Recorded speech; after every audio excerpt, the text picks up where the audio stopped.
And welcome back to the Majora's Mask playthrough. If you've been paying attention to the clock, you may have noticed that I've skipped like 5 hours of the night. It's because we have to wait until midnight for this door to open. As you can see at the bottom there, it's about 15 seconds to midnight, 7 seconds to midnight, 1 second to midnight. And yeah, my counting was really off there, but I don't care. It's midnight. Hooray for cutscenes. I have no idea how this tower is supposed to work, but for whatever reason, that's how it works. I don't know why, but I'm sure there's some sort of logic behind it. I just don't understand it.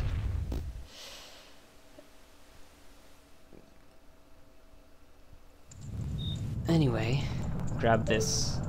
Yeah, see, if you look around, everyone's just standing there nonchalantly, don't seem to care in the slightest. By this point, most people have evacuated the city because, if you haven't noticed, there is indeed a gigantic moon in the sky. And there it is, if you missed it. So yeah, if you haven't figured it out by now, the reason we have to be done in 3 days is because the moon is going to crash into the Earth. Or Termina, whatever planet they live on. But that doesn't matter right now. What matters is that we found the Skull Kid. So let's kick some Skull Kid ass. Swamp, mountain, ocean, canyon. Hurry, the four who are there. Bring them here. Arg. Then he gets smacked upside the face. I have a hard time referring to that purple fairy as male. I'm sorry. I can't help but think of every fairy as female. But anyway.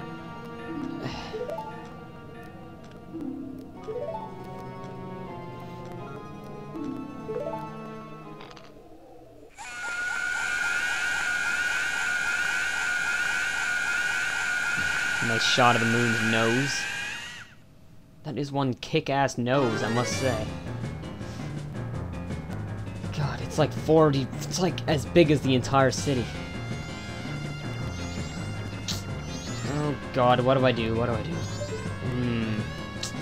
Yeah. Bubbles tend to help. And then the blue thing falls into the extremely pixelated floor. Now, I'm not gonna complain about this game's graphics, but maybe for that one cutscene they could have made the texture on the floor a little bit better. I mean, that's the only cutscene in the whole game where I really have to say it is horrible. They really should have, yeah, anyway. Moving on. This is actually the only mention of Zelda in the entire game, aside from the title.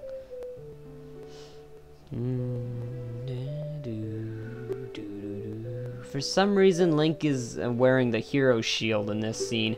If you look on his back, I'm not really sure why. He kind of inexplicably got the hero shield in between this game and the last one. I'm not really sure how.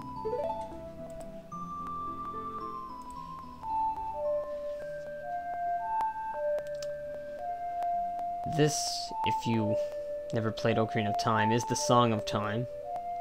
A lot more important in this game than it was before.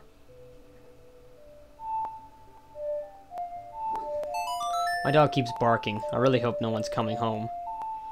I hate recording things when people are all around me, because then everyone's always like, "What are you doing? Why are you doing it? I'm going to bother you." But anyway. Yes. Dramatic cutscenes. The Goddess of Time is protecting you. Again with the extremely creative names. Goddess of Magic, Goddess of Time, Goddess of...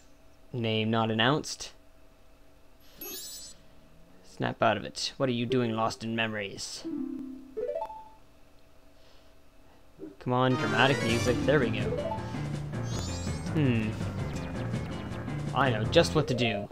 Use the item that ends the song that we just got. So whip out my ocarina, which, as Tattle points out, somehow turned into a pipe. Pipes, rather. It's never explained how it magically turns into pipes. It just does, alright? I really don't know.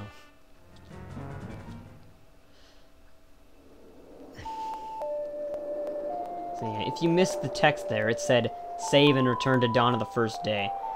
So yeah, that's the huge gimmick of this game. Well, aside from the transformations, is that every time you play the Song of Time, it goes back to dawn of the first day. And here's our dramatic cutscene. This is the only time you'll be seeing this cutscene, because every other time you play the Song of Time, it skips this and just goes straight to dawn of the first day. But anyway, a little reenactment of what we saw earlier.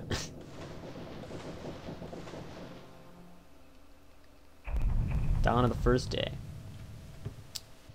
And basically, when you go back in time, you lose all your collectibles like arrows, bombs, rupees, any other spoilers I can give of items that you're gonna get in the game. I mean, really, they're just generic Zelda items mostly.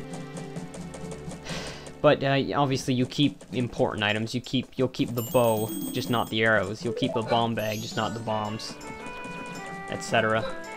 And like I said, the money in the bank stays somehow. Dog, stop barking.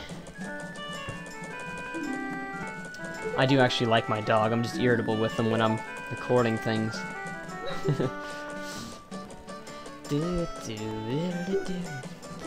So yeah. We didn't get the guy's mask, but we did get our instruments. He thinks it's time for a little trickery. We'll do that in part 6. See you then.